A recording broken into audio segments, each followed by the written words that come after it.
feel that. Before you do anything else, before you quiet your mind or straighten your spine, I want you to feel that. It is a peculiar kind of heat, is it not?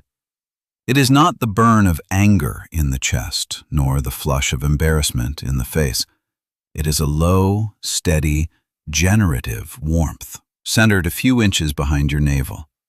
For some of you, it has been a sleepless hum, a restlessness in the legs that has nothing to do with caffeine or anxiety.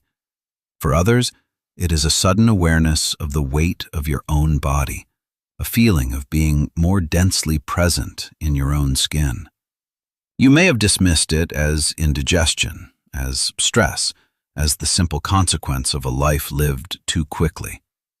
This is not indigestion. This is not random. This is the signal. This is the first tremor from the deep, the evidence that the great engine in the dark has finally, after months of seeming retreat, begun to turn forward again. Jupiter, the great benefic, the guru, the titan planet of expansion, truth, and sovereign belief, has stationed direct.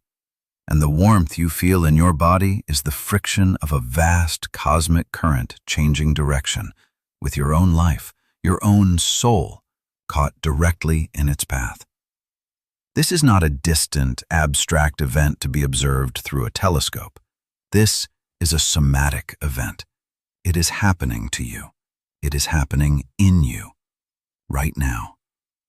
The energy of this shift will be at its most potent, its most raw and available for the next 72 hours.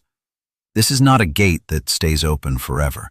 It is a tide that comes to its peak and then recedes. You are at the peak.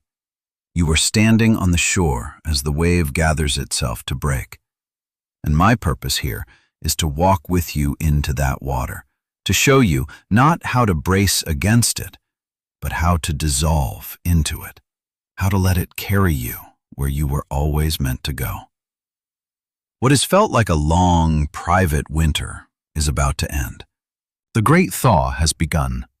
To understand the power of what is happening now, you must first understand the nature of the journey you have just completed, even if you were unaware you were on it. The period of a planet's retrograde is often described in the language of diminishment, of delay, of frustration, and you have certainly felt that. The project that stalled, the conversation that could not find its words, the sense of forward momentum being swallowed by a strange, thick fog. You have felt as though you were pushing against a door that would not budge, speaking into a room where no one could hear. This feeling was real, but its purpose has been profoundly misunderstood. This was not a punishment. It was a preparation. Jupiter in retrograde is not a withdrawal of grace. It is a change in the direction of grace. Instead of expanding your outer world, it turns its immense gravitational force inward. It asks you to expand your inner world. It is the teacher who falls silent in the middle of a lesson, not because he has forgotten his words, but because he wants to see if you have been listening to the silence between them. For the past several months, you have been on a forced pilgrimage into your own interior. You have been walking the quiet, dusty corridors of your own heart, your own past, your own unexamined beliefs. You were not being held back. You were being held in the space of deep, necessary, and uncomfortable excavation. Imagine your life, your soul, is a plot of land. For years, you have been building on the surface, a house, a garden, a fence, all the structures of a life that looks right, that feels stable. The retrograde was a geological event. It was a slow, powerful pressure that began to crack the surface of that land. It forced you to stop tending the garden and instead to look at the cracks in the foundation. It forced you to dig. It forced you to go down into the dark, into the bedrock of your own being and ask, what is this land truly made of? What is the quality of this soil? Is there water here? Is there a well I have forgotten about? You did not always like what you found. You found old roots from trees long since cut down, still tangled and stubbornly alive beneath the surface. You found stones of old griefs, so smooth and heavy in your hands. You found pockets of dry, barren soil where you thought there was rich earth, places in your life, in your relationships, where you have been giving and giving only to realize nothing can ever grow there again. It was lonely work. It was silent work. And there were moments you feared you would be trapped in that darkness forever, that the light on the surface was a memory from another life. But you kept digging, because some deeper part of you, some ancient, knowing part, understood that you were not digging a grave. You were digging a well. And now, Jupiter stations direct. The digging is over. The pressure from below begins to build. The water is returning. The ancient stargazers of Babylon, the priest astronomers who watched the heavens from their ziggurats, understood this moment not as a simple directional shift, but as a change in a god's divine attention. For them, Jupiter was Marduk, the king of the gods, the one who brought order from chaos.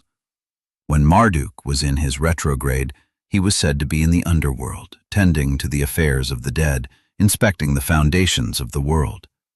His gaze was turned away from the mortal realm. Prayers seemed to go unanswered. The great plans of men and kings would falter. But they knew his retreat was temporary. They watched the sky with a patient, holy terror, waiting for the moment he would turn his face back toward them. This is that moment. Marduk is ascending from the underworld.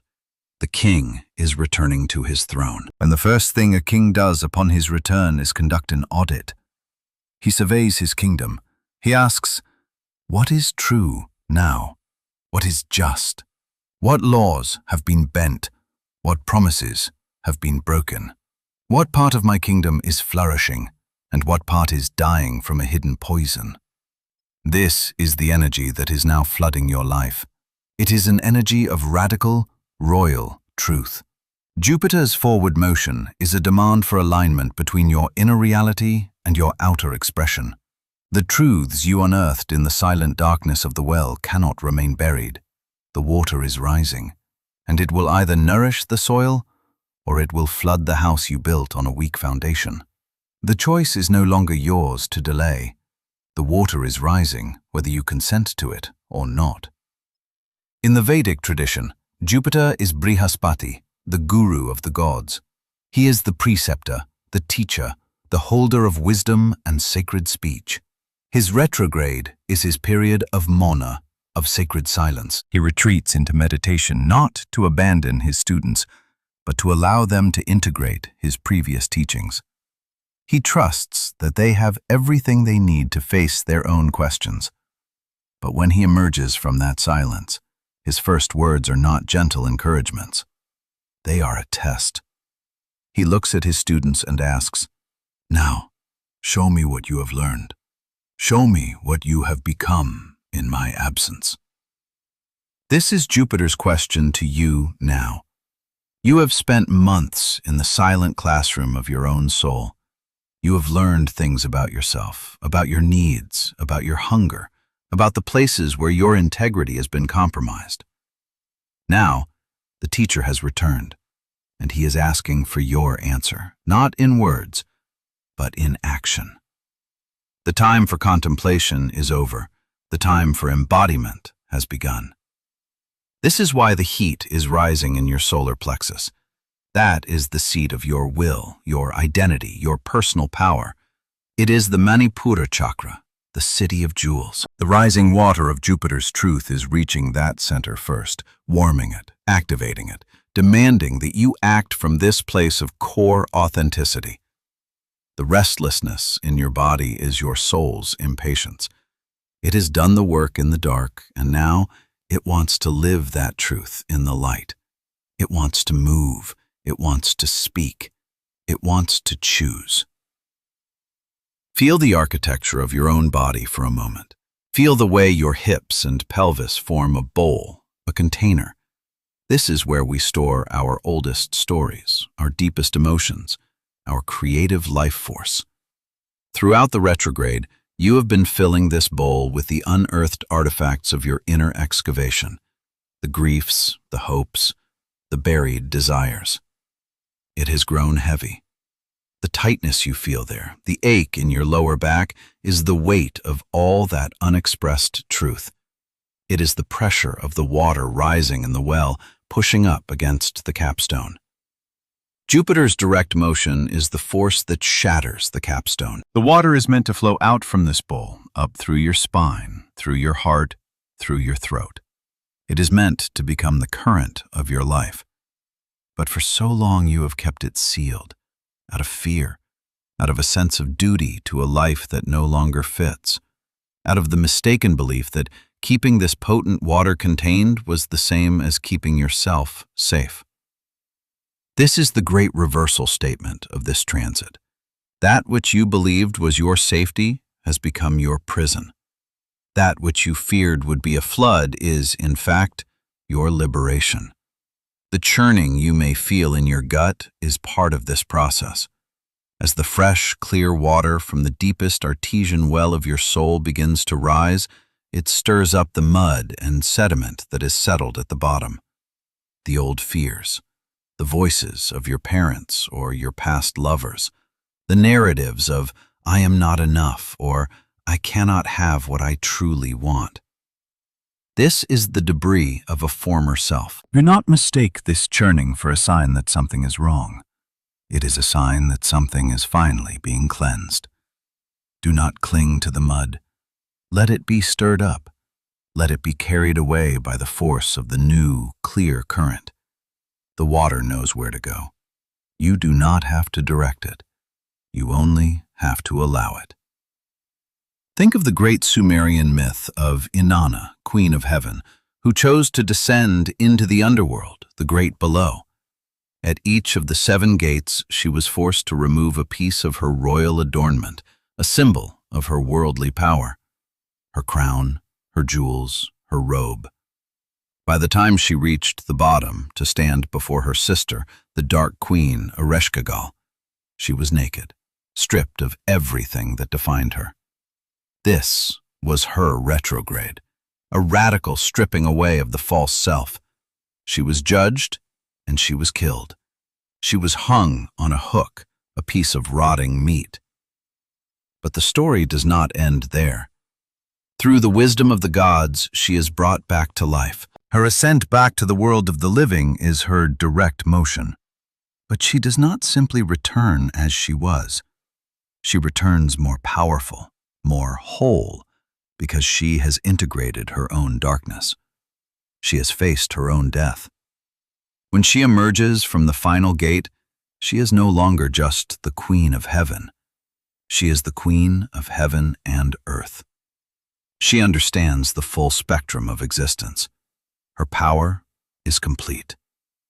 You are now standing at the final gate of your own underworld. You have been stripped of your illusions during this retrograde. You have been forced to look at the parts of your life that are dead, that are rotting. And you have felt at times like you were dying with them. But you are not dying. You are being reborn. Jupiter's direct motion is the hand of the divine reaching down to lead you out of the final gate. But there is a condition for this emergence. Inanna could not leave the underworld without naming a substitute to take her place. You too must name what you are willing to leave behind. This is the heart of the matter. This is the moment of direct emotional confrontation. We must speak of it now, you and I. The time for metaphor is becoming the time for plain speech. There is a truth that has been sitting at the bottom of your well for the entire duration of this retrograde. It may have been there for years, for a decade, for a lifetime.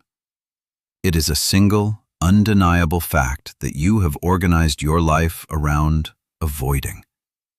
It is a conversation you know you must have, but you keep rehearsing it in your mind instead of speaking it into the air. It is a relationship whose season has ended, a beautiful and cherished connection that has now become a gilded cage, preventing both of you from your own necessary growth.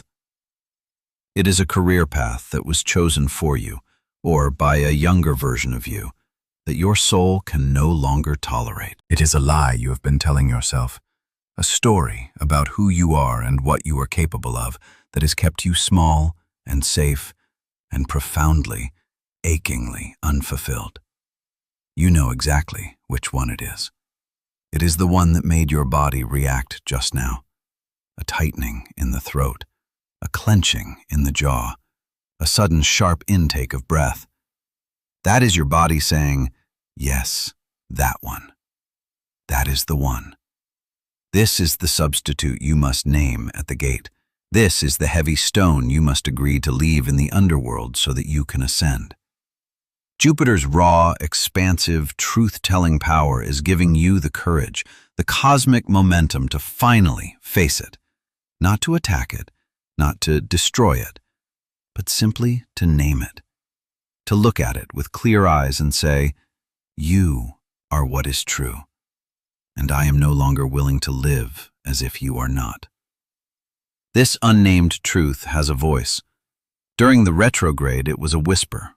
Now, with Jupiter direct, it is beginning to speak at a conversational volume. Soon, it will be a shout. It is the voice of your own sovereign self, the part of you that knows your own divinity. It says, this is not it. It says, there is more. It says, you cannot keep me here any longer. It says, let us go now. To ignore this voice now, to try and push this truth back down into the well would be an act of profound self-violence. It would be like trying to cap an active volcano. The pressure will not simply dissipate. It will build and build until it erupts in a way that is chaotic and destructive. A health crisis, a financial collapse, a sudden and brutal ending you did not choose. Jupiter offers you a choice now. You can build a channel for this rising water, or you can wait for the dam to break. The water will move regardless. The question is whether you will be a conscious participant in your own liberation or a victim of it. So what do?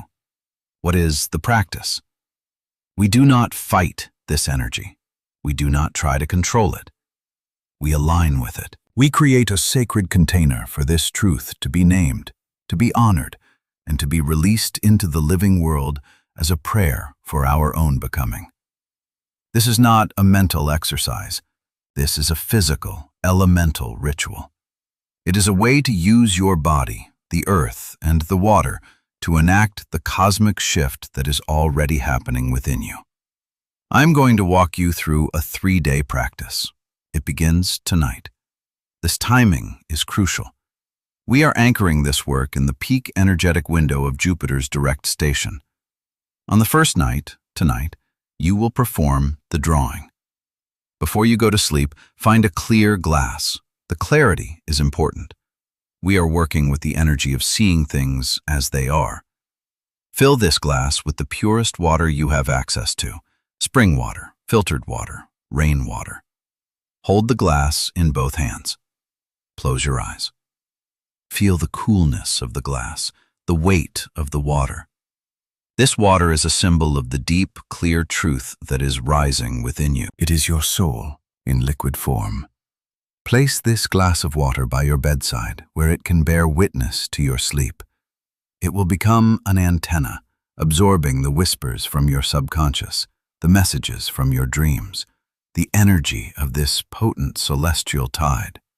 Your only task tonight is to let it sit, to let it gather. Do not drink it.